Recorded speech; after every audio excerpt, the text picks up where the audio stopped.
Hello everyone, and welcome back to the channel. Today, I'm going to show you how to completely remove the front fender on a Honda Stepwgn. At first, removing the fender might look like a simple job, but on this vehicle, there are several parts that need to be removed before we can get full access to all of the fender mounting points. In particular, we need to remove the front bumper and the headlight, because some of the fender bolts are hidden behind these parts. So, if you are planning to replace a damaged fender, repair the body, or simply need to remove the fender for another repair, make sure you watch the entire video so you don't miss any of the important mounting points. I'll show you where all the bolts and clips are located and explain how to remove the fender safely without damaging the surrounding parts. Let's start with the front bumper. The first thing we need to do is remove the front bumper, because there is no way to properly remove the front fender without taking the bumper off first. Part of the fender is attached behind the bumper area, so we need to clear this section before we can reach the mounting bolts. At the upper part of the bumper, we have several plastic clips holding the bumper and the upper plastic cover in place. There are approximately 7 clips in this area, with 4 clips along the upper section and 3 more clips underneath. To remove them, I recommend using a proper plastic clip removal tool. Carefully place the tool underneath the clip and pull it out. Try not to use too much force, especially if the vehicle has been used for many years, because old plastic clips can become brittle and break very easily. Once all of these clips have been removed, we can release the upper plastic section and continue working our way around the bumper.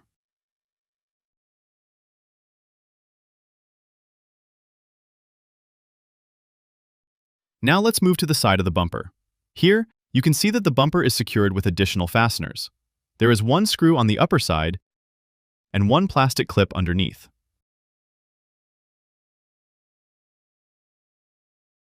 Once the screw and the clip have been removed, we can release the side section of the bumper. Simply pull the side of the bumper toward you and gently release the clips one by one. They fit into the mounting brackets and hold the bumper securely against the body, so pull the bumper straight toward you and carefully release each clip. After that, repeat exactly the same procedure on the opposite side. Next, we can move to the lower part of the bumper. For better access, slightly raise the front of the vehicle using a jack, and make sure the vehicle is properly supported before working underneath it. Along the lower edge of the bumper, there are several plastic clips holding it in place. There are approximately 5 clips in this area, so remove all of them using the same clip removal tool. Take your time and make sure every clip has been released before trying to pull the bumper away.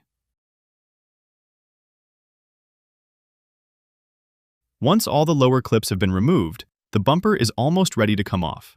Before completely pulling it away from the vehicle, don't forget about the electrical connections. If your Honda Stepwgn is equipped with front fog lights, disconnect the fog light connectors first.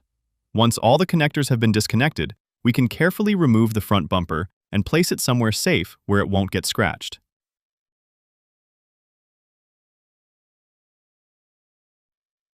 Now we can move on to the next important step, which is removing the front headlight.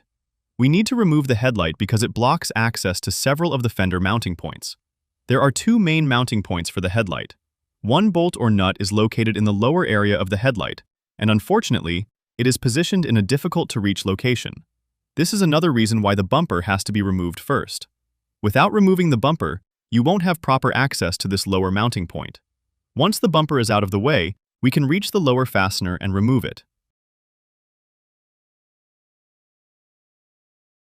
The second mounting point is located on the upper side of the headlight, and this one is much easier to access. Remove the upper nut using a ratchet and the appropriate socket.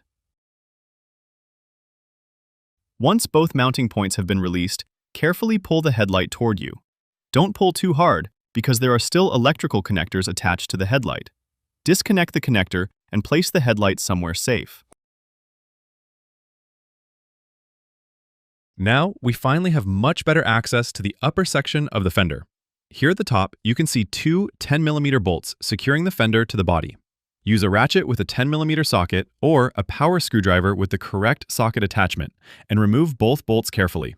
Keep these bolts somewhere safe because we will need them again during installation. After removing the 2 upper bolts, we can move toward the front edge of the fender. Here, you can see another bolt that connects the fender to the body. There is also a black plastic piece covering another mounting point. We need to remove this plastic piece because another bolt is hidden underneath it. This is one of the reasons why removing the bumper first makes the job much easier, because with the bumper removed, we have much more working space and can clearly see what we are doing. Remove the 2 screws holding this plastic guide or bracket in place. Then, carefully pull the guide away from the body. Once it has been removed, we have access to the 2 10mm bolts underneath. Remove both of these bolts and the front section of the fender will be released. Now let's move to the rear section of the fender. Open the front door of the vehicle, and inside this area you will find another 10mm bolt securing the rear section of the fender. Remove this bolt using a ratchet and a 10mm socket.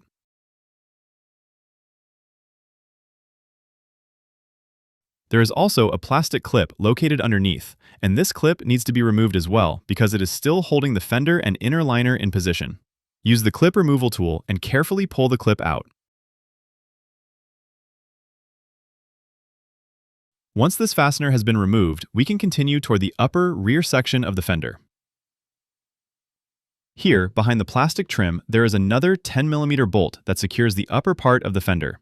This bolt can be easy to miss if you don't know where to look, so make sure you check this area carefully. Insert the ratchet with the 10mm socket through the opening and remove the bolt. Once this bolt has been removed, the upper rear section of the fender is free, but there is still one more area we need to work on before the fender can be completely removed.